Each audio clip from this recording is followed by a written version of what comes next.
Episode number 6, and my next guest is João Santos. He's done something really innovative and got himself a brand new boss that is artificial intelligence, starting a startup on $1,000 and 1 hour a day using ChatGPT as a CEO to define the strategies for building a brand new clothing apparel. So it's about artificial intelligence, but more than that, as a leader, he delivers a masterclass in listening, staying on point, and participating in the conversation in a very clear and concise way. I really enjoyed this conversation. There was a lot of learning for me as a leader in terms of how to really listen, how to communicate really effectively, and make sure that points don't get lost when we're trying to deliver a specific point. It's also really interesting in terms of innovative ways and how easy it is to start a new business if you're just a little bit creative, and then prioritization and managing your priorities when you have a lot going on, and then all the normal performance stuff is like how do we stay fit, how do we prioritize our health, what type of structures develop the best performance for us. So stay tuned for this content.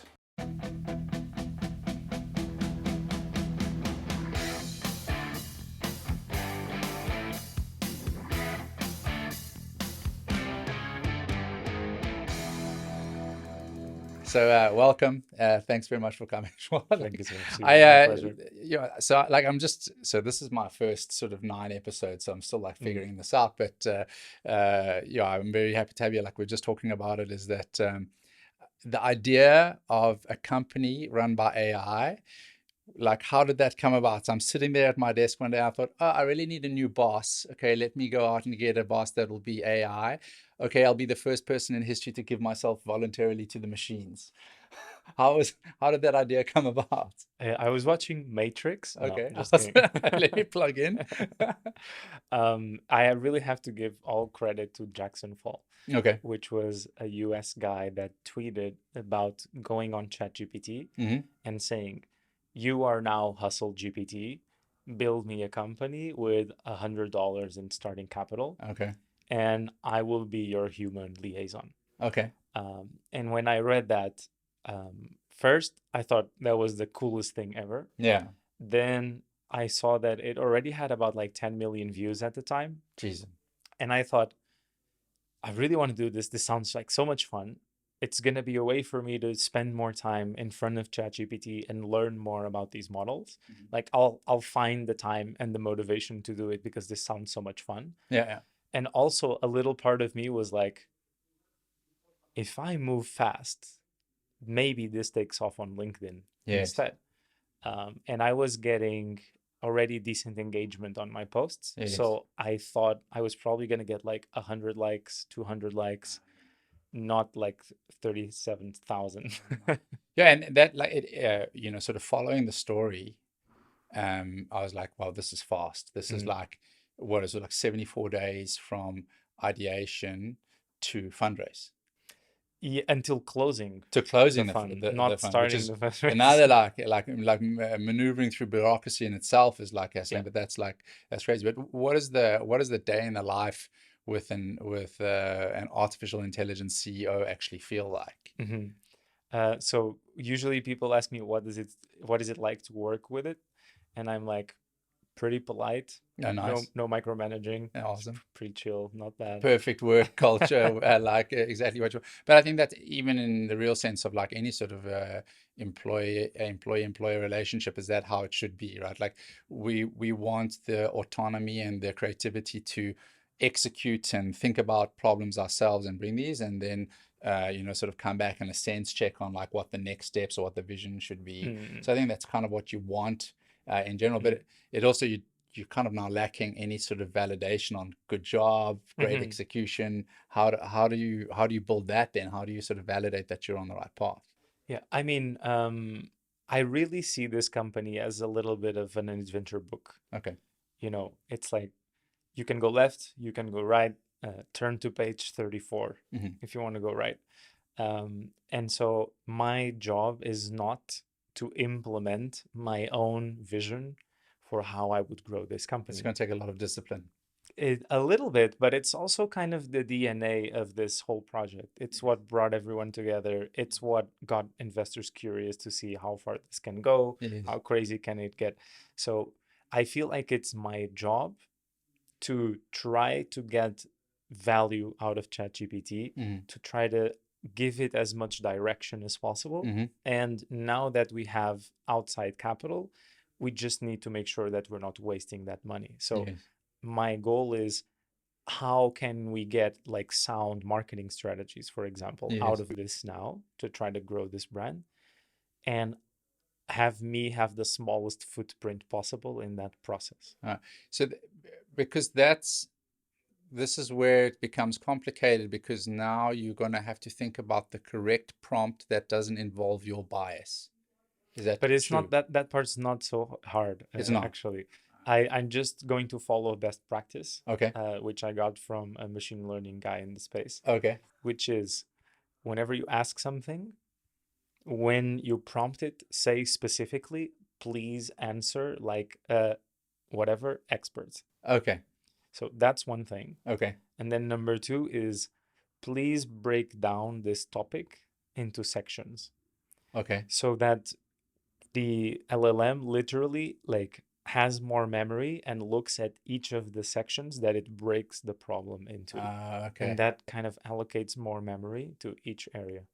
Right. So now you're kind of in the space like we were just briefly talking about, is like you have a ton going on. So like you kind of caught the wave of this thing like perfectly. You said, okay, I didn't think it would get as much attention as it did.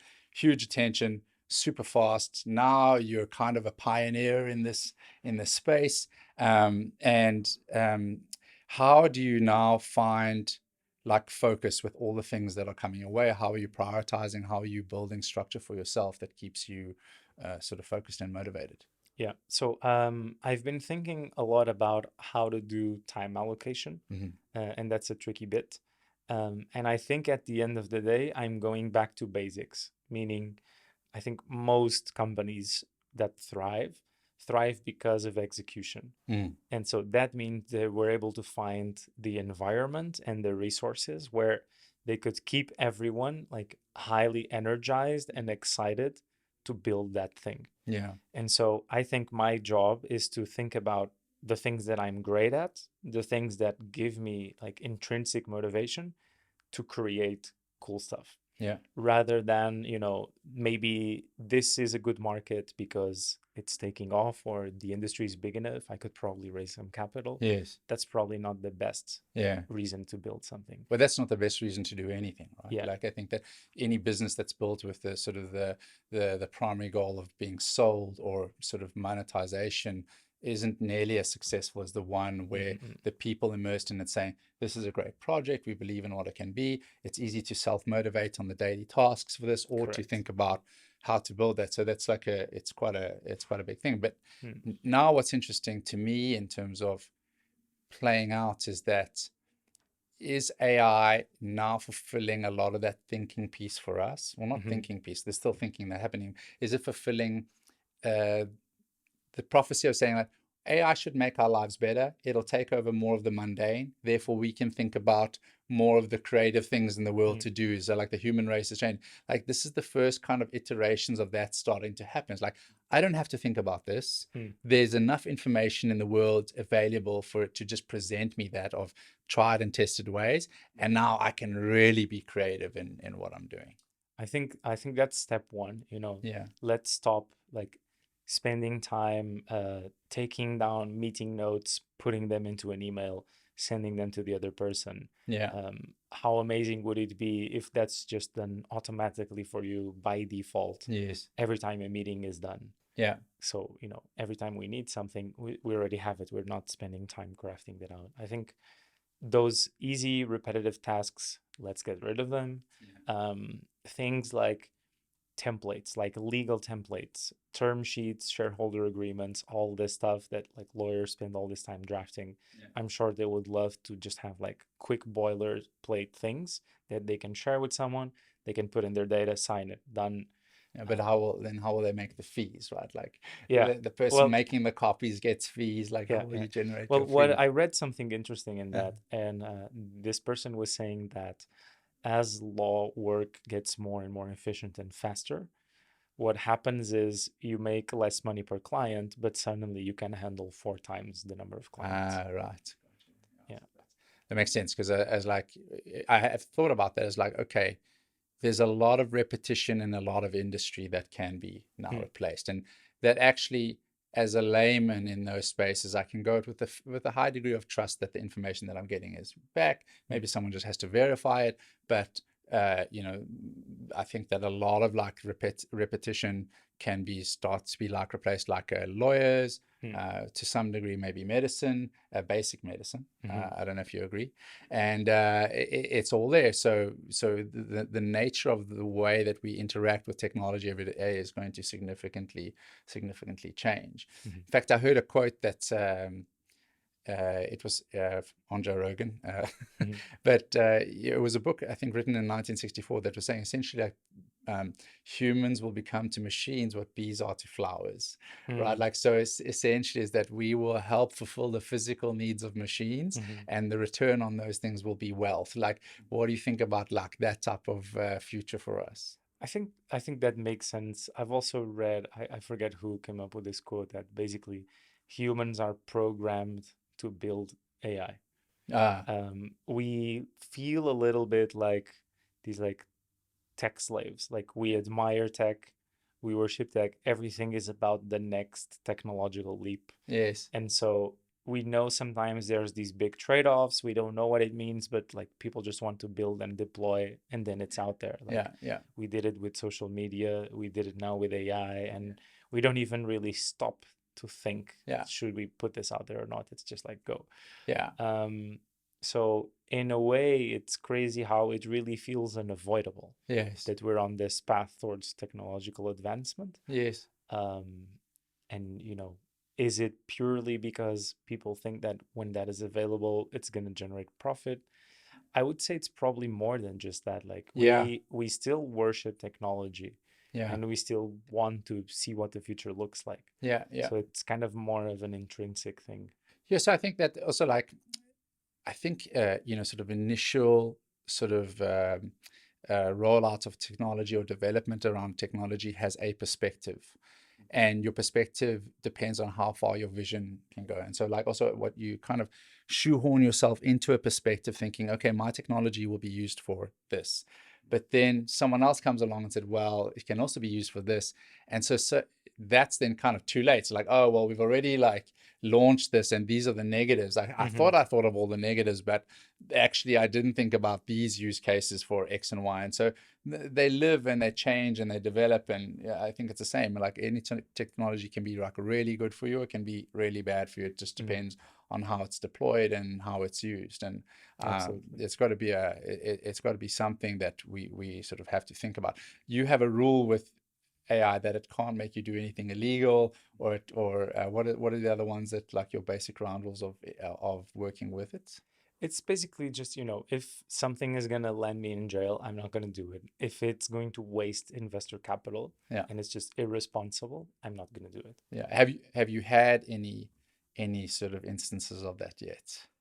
No, but I've had a recommendation that was clearly the wrong thing for the company. Can But you it was, elaborate? yeah, it was harmless. So what happened was, we have an operations partner Okay. that was recommended by ChatGPT to basically take the orders on our store, print out the designs. Like, I'm wearing a t-shirt today. This was produced by our partner. And then if someone bought it, they would have the address and they ship it to the end customer. Okay. I'm not doing that stuff. Okay. So we have a partner doing it, and they reached out to us when they saw that we were going super viral on LinkedIn. And they said, hey, love what you're doing. This is really cool. Can we reshare your content? Can we have like some type of collaboration? And I was like, I'll ask the boss and I'll give you a proposal. Okay. Awesome. So then I go on ChatGPT and I'm like, hey, Printful, our operations partner, wants to share our content and do a partnership. What should be the budget that we require to do this partnership, Yeah. considering that we've had 3 million views in the last 2 days. And then it thought about it for like a second, and then it said, in order to work together, blah, blah, blah, $170,000. What? Yes. And so then I'm just looking at that number like, wow, But I did not expect that. but how did it come up? So I said specifically, like, consider the social media traffic that we Okay. got So and it's the applying average course, the Okay. average cost per 1,000 impressions on LinkedIn. Okay. So it then created this crazy quote based on kind of normal numbers, but Okay. then not having the ability to assess that that number is maybe a little bit too high. Yeah. So I just copy and I pasted it and I sent it to Printful. And I could have asked for maybe 5K or 10K, Yeah. and they would have probably accepted. Yeah. So that was kind of the first time I was really tested. Like, do I want to make money with this, or Yeah. do I want to stay true to the story? Yeah. And so what was their response? They were like, let's touch base next week. That's very cool. Sort of like as you sort of going through this, like where do you see this going? So like, what's your vision of building this out? Like when does it evolve like back into teams, or will AI always be a central part of running the business?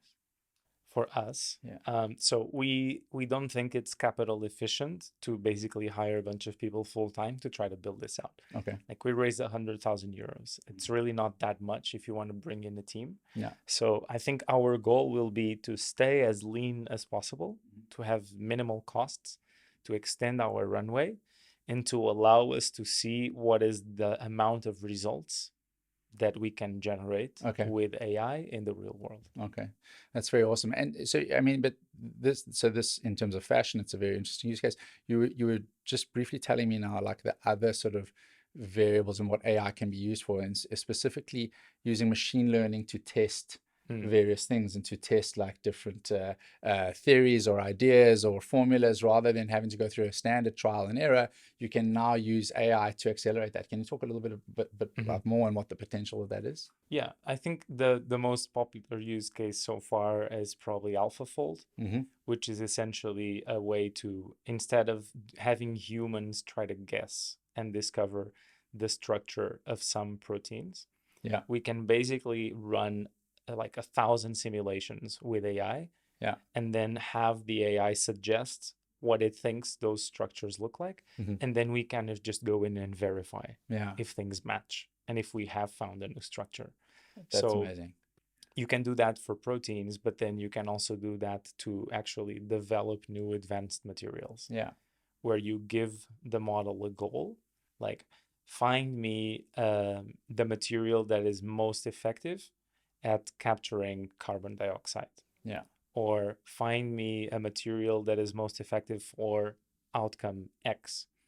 And then, because it'll have a data repository of all those materials and how they interact with, as long as you can pull in the data, as long as you can for pull it in to the learn. data. That's great. But so that's like really interesting from the perspective of like medicine. Is that we're saying, hey, here's a goal.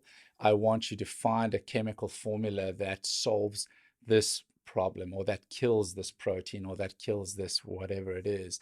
And so then you must be able to just run thousands of tests and find the right chemical formula to produce a medicine that can solve that very quickly. We're talking about bringing down development and research time for drugs from literally like years to a few months.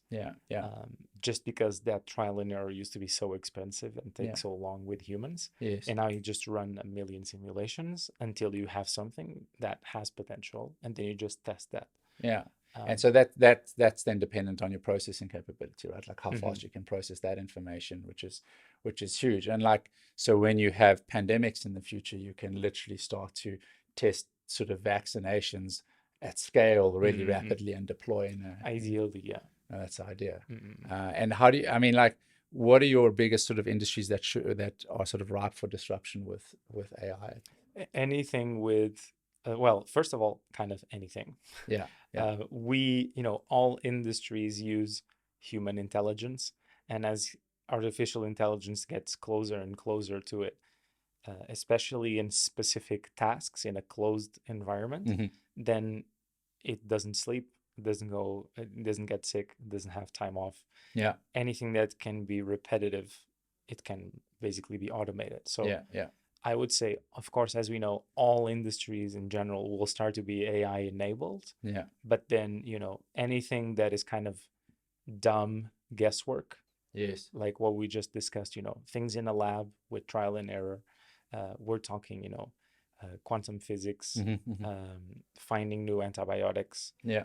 studying the gut microbiome, all these things that are still largely unexplored. We'll Yes. just speed through them with it. So like, have you read The Time Traveler or watched The Time Traveler No. things? So the idea is that he travels in time to the future, so far in the future, and there's two basic nations of people that are left. People who live above the ground, they live in this like utopia. And he sees that they've kind of forgotten all knowledge. And then there's the ones, I think they're the morlocks, they live underground. And the morlocks actually feed off of the ones living in utopia. So they're like industry, underground, whatever. And what effectively happened, I'm going somewhere with this. What effectively happened is that the ones in utopia had access to all the information. They had supercomputers. And because they had all of that, they essentially stopped thinking for themselves. Everything was kind of provided. And then the Morlocks were kind of capitalizing off of that. Like, okay, you live over there, we come up and we feed off of you. And then we go back underground. It's like, it sounds almost like, okay, well, we don't have to hold the knowledge anymore. We just have to know how to work the machines. And once the machines become self-aware and we don't have to work the machines, then we kind of all just want to be sitting around dumbing like ourselves we're down? dumbing ourselves down. I mean, like, is that a possibility? Probably.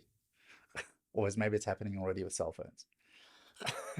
Yeah, I saw debate. I don't know the details of it anymore, but we were literally debating, like, are the most recent generations of humans dumber than the ones that came before them? Like, dumber, weaker, like less resilient. Yes. There is still like objective development of technology. Yes. But if we think about the human, like, we change between these different generations, right? And so what does all this extra convenience do for us, for our testosterone levels, all these things that we kind of feel in the modern life? Did it used to be like that? Not necessarily. So there's this change, and how much how good can convenience really be for us? What's the downside of convenience? And all these trade-offs, I think now we'll be more and more aware. What was the Pixar movie, Wall-E? Yes. Where you have all the sitting humans around in the floating chairs, floating around like little blobs, right? Like the first step was a big one. That's kind of the image in my head when you describe that future. It's right? like, well, it's like, so I think that I think that we are smarter. I think that there's a study that says that each generation we suddenly get like 7 points smarter in IQ. So I think that we have more time to develop our brains. We also have better platforms from which to start on. So we're like, okay, this shortcuts a lot of like the path to knowledge. So we're getting better. Like, so I think that we're getting smarter. I don't know if we're necessarily getting happier. I think the discipline of happy comes from the happiness comes from the discipline that you put into your daily life to pursue happiness. And so like, we might not need as much testosterone. Like, okay, we're not like running around like spearing animals. That's probably a good thing. It's probably a lot easier for us. So maybe we don't need to be as violent or as aggressive or whatever testosterone serves. Like, we are developing, but I think that there is something in terms of happiness and fulfillment that's saying, doing difficult things, exposing ourselves to challenges, like putting ourselves in uncomfortable situations, it does drive a sense of achievement and a sense of well-being. And I think that that's provided AI allows you to pursue those things in a meaningful way, that's a good thing. But if you then have AI that's completely removing that from you, I think that's a negative thing. And I think that that's going to come down to the individuals. I don't think that there's a governing structure that you can trust. I don't think you can trust even the developers on this, because they don't know where it's going to, like, all you can do is trust yourself and the discipline that you build for yourself. Yeah, it's a bit crazy. Yeah, I do defend accountability a lot when you're using an AI. It doesn't matter what it tells you to do. It's still your responsibility. It's your actions. It's your consequences. Yes. I got asked this question once. Someone was talking to an AI and it told him that they should take their own life, and they did. Better. And my initial reaction to that is like, it doesn't matter what an AI tells you. It's your life. Yeah. You're a user using a product. Yeah. It's your life. It's your decisions. It's your outcomes. Yeah. And it will never be the responsibility Yeah. of someone that created a piece of software. Yeah. Yeah. It's always your life. You have to hold that Yeah. standard to yourself. Exactly. It's like, are you leading the spear or is the spear leading you? You know, it's like it's a tool and it's an incredibly powerful tool and it's going to advance things significantly. But at the end of the day, you're still holding the spear, and that's that's it. Until the spear learns to hold itself. Like I think that's the accountability is like a massive one. And in terms of okay, so you're involved in a lot of startups. You're an investor. You're a founder, you've got all this stuff going on. Like, what is a common trait that you see in people that you think is an attribute? I'm just changing tack a little bit here, but what is a common attribute that you think makes people the most successful? Like accountability is one, but I've been thinking about this through the lens of what works best for me, because I feel like in my own career, I've always been trying to like follow some models for what success meant for me, or some people that I looked up to, and like, can I replicate their formula for success? Yes. And I think as time goes by, the answer depends more and more from me and what's inside me and my own formula for success that works for me, rather than what someone else did that worked for them. And so I think success in general, it's something that I read that I think is probably quite common, is you need to have something really big and exciting to look forward to, that you want to chase. But the people that actually perform best are the ones that are also running away a little bit from a fear. Yes. So you're kind of twice as motivated as someone that's just chasing something they like.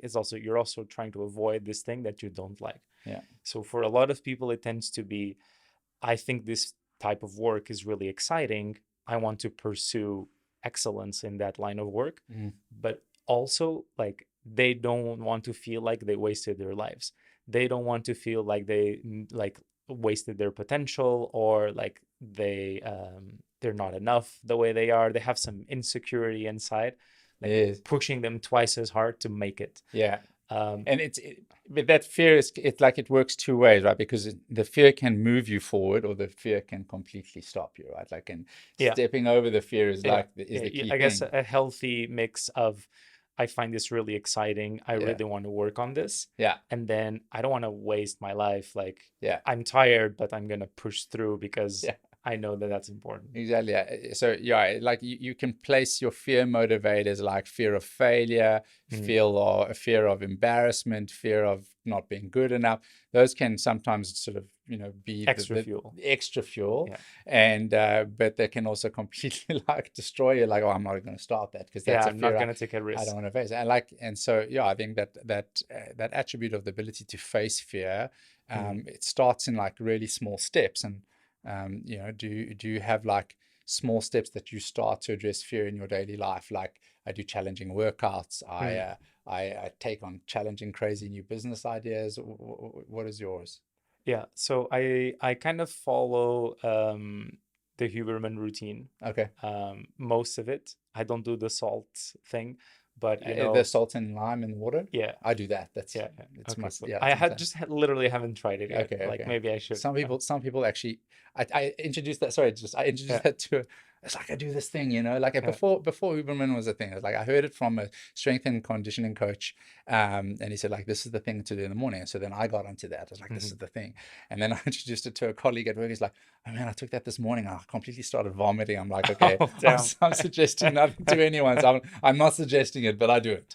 Okay, anyway, sorry, carry on with the Huberman. So I think first there's like, just to try to keep it structured to the first question, big goal you love, big fear you want to avoid, And then I think it's important to be risk loving, to Mhm. just not be like fear dominated. Mhm. And so I think to me, facing fear means you get into a habit of like being comfortable in adverse situations. Okay. So I think cold showers help you with that. Yeah. Like I've been doing it for years every day. It's just like facing that little bit of discomfort gets you more used to other situations And where are you you can are be you uncomfortable. warm to cold, or are No, you no, just full on. Yeah, full yeah. on? Nice. I saw a YouTuber once call the warm to cold the coward's way. And I was like, okay, fair enough. Yeah. Okay. We'll Cool. go full on. So that's just your daily start: is wake up, cold shower straight away. No, usually I will wake up. If I'm here in Portugal, I'll walk with my dog a little bit, get Okay. some sun on my face. Okay. Then I will come back home, do a little bit of yoga because I'm tall and I have back pain very easily from Okay. like sitting down, being on the computer all the time. All right. So I'll do a little morning yoga, like stretch out the aches and kinks in my body. Then I'll meditate a little bit. Nice. It's usually like 15 minutes, something like that. Okay. Cold shower, and then breakfast. I ideally you would do straight into intermittent fasting Yeah. until like lunchtime, Okay. but I'll just turn into bones if I Yeah. do Yeah. that. Yeah. It's I've like tried if it. you don't Yeah. need it. Like I'll lose a lot of weight, so I'd okay. rather just like eat And it's and that's it. that's a model that works for you, right? Yeah. Like, yeah. So I think that and is that like it's a daily, or do you sort of like click into the discipline and out of the discipline? Do you have moments of like really like consistent live, and then periods when you sort of tap out of that? It's been really hard the last couple of months because I was flying around insanely, and Yeah. so that makes it really hard to stick to a routine. But as long as that's not happening, that's my go-to. Okay. And then basically, what I will do is either around lunchtime, after being in front of the screen for a bunch of hours, I will work out. Hmm. And if it's not on lunchtime, ideally when I'm done working at the end of the day, play some sports, Mm. tennis, paddle, whatever. Okay. So for me, weight training is super important for my mood. Like it Yes. just helps me a lot. Yeah. And then sports is more for fun. Yeah. And then before going to sleep, as long as I can stick to it, ideally, like there's also a little like 15-minute meditation Okay. that actually just also helps me fall asleep more naturally. All right. There's no like tossing and turning in bed because you're like overstimulated. I don't have that. It drives my wife crazy. I like Yeah. literally mid conversation, 15 seconds, I'm Boom. sleeping. It's like she'll lie there for like like a while. And I'm just like, I'm in bed, I'm going to sleep, and then like Yeah. I'm done. But Good. yeah, I find that daily structure generates so much for me in terms of productivity. I find like if I get the structure right at the start of it, it's much harder with kids now because the demands can change on the fly. Like today, kids woke up at 5 instead of 6. Like, okay, that throws things. You still have to be quite disciplined about getting that stuff in, but it just generates so much more in terms of output throughout the rest of the day. But it sounds like your work and your I suppose like your performance management are quite like integrated in terms of your life management. Like I do some sport in the middle of the day, or I do some exercise in the day. How does your day typically run? I mean, how do you sort of inject the work and the sort of the productivity component into that? I try to apply more and more of what I was saying before, which is like listening to my own self, my intuition, rather than trying to follow like external models. Okay. I have friends that can easily like push through, have lunch in front of the screen, like they can work until late at night, like they'll just chug along, Yeah. and my body can't handle that. Like Yeah. I'll start to be brain dead. Yeah. So for me, it's super helpful to have a really light lunch, or Yeah. otherwise I have a massive post-lunch crash. Yeah. Yeah. Like I can't do heavy carbs, I can do heavy food at lunch Yeah. for sure. If I skip lunch entirely, I'll be like super chill. Yeah. I'll just do more work, I'm lighter, I'm good to go. So I just kind of try to listen to my body and be like, am I exhausted today? Okay, Yeah. let's stop trying to force ourselves in front of the screen because this is not productive. Yes. Let's wrap up a little bit earlier, get a little bit of exercise going, go to sleep early. Tomorrow will be a better day. Yeah.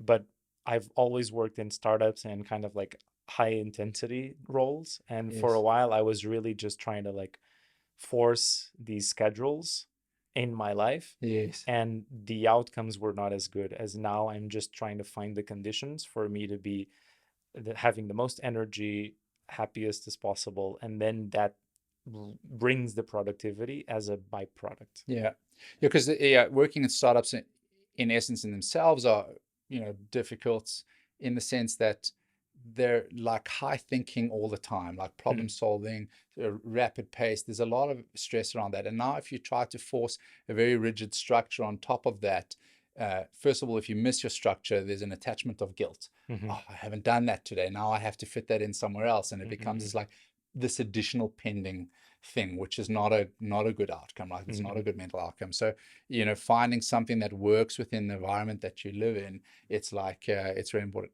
And in terms of like fail points, I mean, like the thing about aesthetic apparel is, am I saying that right? Did you say AI or did you say I usually say AI aesthetic apparel, AI just to aesthetic make it apparel? a little bit more Clearer? easier for people to understand. Yeah. But you can say aesthetic. That's fine. Yeah, I want it to be cool. I want it to be on the in, like I went to met my brother in Mauritius, and they all stand up paddleboard, but they call it supping. So I'm like, I was out of the lingo, so I just want to make sure I get the right supping, lingo, okay. because it's supping. So aesthetic apparel, I kind of lost my my train of thought there in terms I think of you were like failure points. failure points, exactly. So execution was a critical thing. So there's timing on this thing. We got to go now. Let's make it happen. You caught like really good attention on this because you executed really fast. Like, what is a common fail point that most people make, or most sort of founders, entrepreneurs kind of tend to make? Is there a consistency that you see in behavior like that? I think I can give you a good example on this specific project.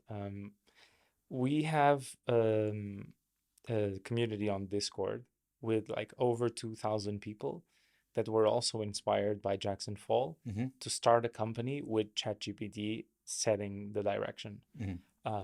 And to my knowledge, like almost nobody went viral, and that I am aware of, nobody was able to raise capital. Okay.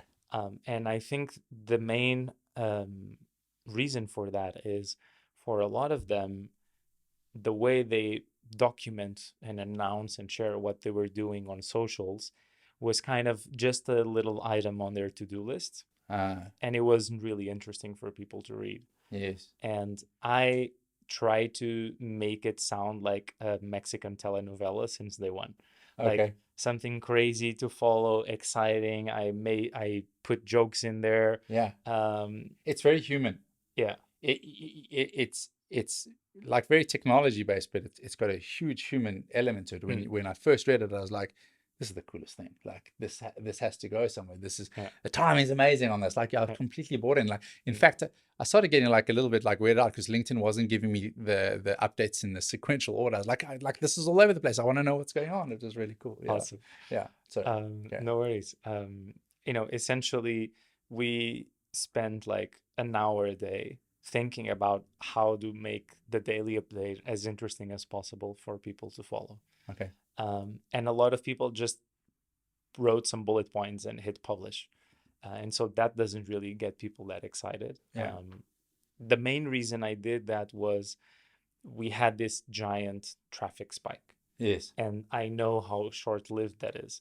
So my goal was, because I'm building other projects and it actually contributes a lot to them if I have a large online following, is how do I minimize churn after this giant spike? Okay. And that to me was, okay, I'll make this initial post turn into a series, and I'll try to make it as entertaining as possible, so that people that saw it once and were curious and hit follow maybe will be interested to read it a second time, and a third time.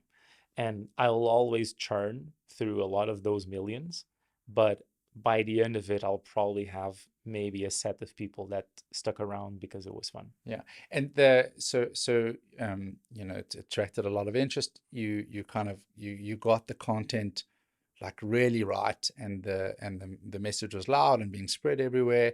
Like, what purpose do they serve for you now? Because are they realistically going to become your customers? So that community following your content, I mean, are they going to become your customers, or they're just your sort of your ambassadors or your supporters? How do you see their play in the actual business? Something I think is cool is like people were sharing ideas. And I think if I get a cool idea and I run it by ChatGPT and it approves, then we can do it. So you've got like, So they're really we could invested in the idea. crowdsource stuff. Awesome. So I think that's cool, allowing people to influence the direction of the company. It's still not me. So that's one. And then two is I kind of see this as half fashion label, half entertainment company. So I think my goal is to try to continue to be surprised myself and to surprise others about what we can do with ChatGPT on the wheel. Okay. Now the goal for the next couple of weeks is like, what's the ROI that it can generate on a marketing campaign? Okay. How good of a CMO can it be if I prompt it as best as I can? Yes. And maybe we'll hear that like, actually, we don't sell anything anymore and it's zero. Okay. But maybe we'll be positively surprised. Yeah. Like, I'm down to find out. Yeah, that's great. Yeah, but I think those communities around what we build are like really critical, and I think that's like in the case of Zomato, like really critical for the feel that we generated as a company. Is that the more that invested our users were and our community was with what we're doing, the more they added value to the development that we were on, the stories that we were sharing, and it became like we became the people's brand in essence. And I think that was a really valuable thing, and it served us really well through sort of multiple changes, through COVID, through whatever. We've been able to go back to that same community and say, here's next challenge, come along the ride with us. It's like it's such an important thing to build when you're trying to build that community around your business. So I think that it's really great that it's got such good traction. Thank you so much. Yeah, we'll see where it ends up.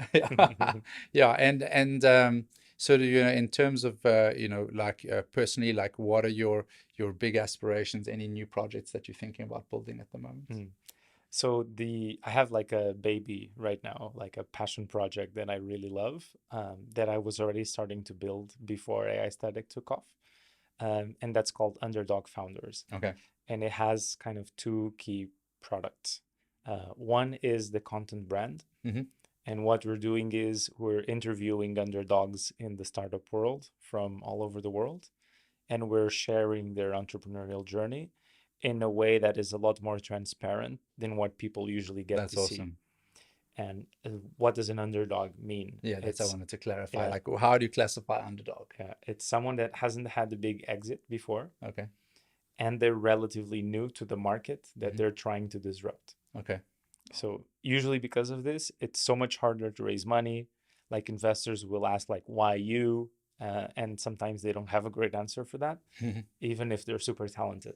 They're just like, I love this problem. I love this idea. I want to work on it. Like, we'll get it done. Yeah. And then the final piece is they need to have pushed through adversity until they found signs of product market fit. Okay. Like people are buying, it's creating value. You are right on the vision. Yes. So you basically get to meet people with a really cool journey when you get all these elements together. Yeah. So we're growing the content side, featuring those founders. And then on the product side, what I'm trying to do to help them is like very often as a founder, it's really hard to appear on the radar of an investor that's outside your network. Yes. And then when you're an investor, if people are outside your network, sometimes you hear about a deal too late and you're like, man, that was super cool. Like I missed that. Like, how did we miss that as a team? Yeah. Unless you already have like a giant brand and you get to see most things. Yeah. But even then it happens. Yeah, because there's a first filter design, right? And a lot of that first filter is saying, well, do we know you? Or do you know someone we know? Like there's that reputational filter that you have to kind of get through initially, which is quite challenging. And so the way I see it is I was challenged by a founder that I became friends with in Palo Alto. We were thinking about how to help founders. And we basically realized, investors would probably be interested in having some form of insurance that if something starts to become really hot, but is outside their network, like they would love to be able to see it before Yes. it's too late. Yes. And then like the founders would love for them to know what they're doing while they're trying to raise or when things are about to take off. Yeah. So if we can build a platform where founders can basically allow us to see their data like once a month. Mm-hmm. And I'm talking, like literally like accessing your account software to basically see your accounting software to basically see like what's the cash in the bank, what's the delta from last month, Yes. what's the growth in revenue, and what's the growth in your team. This is just like core metrics that then investors can use to say, give me a little heads up if someone in Europe in fintech is doing more than 20% growth month on month, Okay. at least 30K MRR, just send me an email with your Calendly link. So no spam. You as an investor decide how high you want the bar to be. Yes. And it's something we've started building. It's something we've started sharing with people in the space, founders, investors. So far, people seem to be excited about it. We'll continue building and we'll see. So that's at the point where they found the product market fit. So that's kind of like you're fulfilling. So the first sort of clearance is that they're kind of going to make it, right? Yeah. Like now's a good time to talk to them, which I think is what do you do in the case where the idea is good, the team is exceptional, they've got like on paper they've got what it takes. Is there a way to sort of build credibility for those type of businesses that haven't quite met the growth that investors want? I think in our format, the challenge is because we're transparent and we share the moments of adversity. Mm-hmm. I also want to celebrate the wins Mm-hmm. so that in the end of the story, the founders have a strong brand and they're credible. Yes. If we don't have clear metrics to show yet, I'm Yes. just going to show the journey of someone having a great idea and then struggling. Yes. Yeah. You don't want to share that. Which is kind of the journey most startups go through. Yeah. Like, great idea, we're really Yeah. struggling. Okay, then we kind of found some traction in something, which is great. So I think if we don't have that last element of validation from the market, then you're not inspiring people. Yes. Often you don't really have a lesson. Yes. You're not able to share how they flipped something around. What was the moment where things started turning? Yes. So we need the end of the hero journey to be successful. Yeah, I mean, it's obviously a very important step in terms of that visibility. That also, if you as a founder, if you're in your business busy building it, often two things can happen. You're not good at telling your story. You're good at running your business. So that makes fundraising like really difficult. And so if you have a quick way to say, okay, we're both sitting at the table for the right thing. I'm not feeling you out.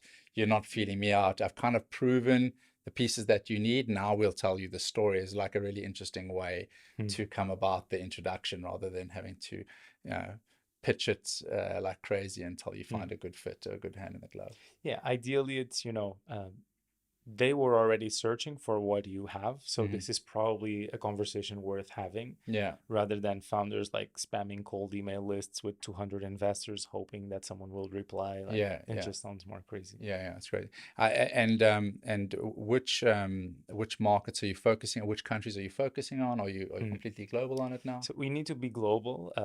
Our goal is to have top tier funds first as the carrot to then bring in mid-tier funds and all founders. Okay. So we basically won't market this worldwide until we have top-tier funds in each region, and then we can start marketing there. Okay, awesome. Okay, well, I wish you luck with that. That's like such an awesome thing. Thank you. Like it speaks to me, I'm sure you heard very personally as like a founder, like going through those sort of pain points in terms of how do we meet the right people? How do we raise money? All those things are like constant things. So if you can solve that, that's an amazing thing to solve. And it should also give us some pretty cool data to play with. Exactly. Once we have this at scale. Exactly. Oh, that's all from me. I really appreciate chatting to you today, and thanks for making the time. Yeah, it was awesome. Cheers.